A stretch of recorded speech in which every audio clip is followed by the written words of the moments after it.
The man stared at the huge hide in front of him, carefully touching it with his hands before plucking a hair from it. He then turned to the king and said, "This is a mouse hide." However, the king shook his head, saying the answer was wrong.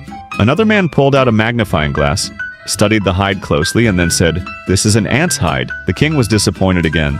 The princess sighed with relief because if someone guessed correctly, she would have to marry him.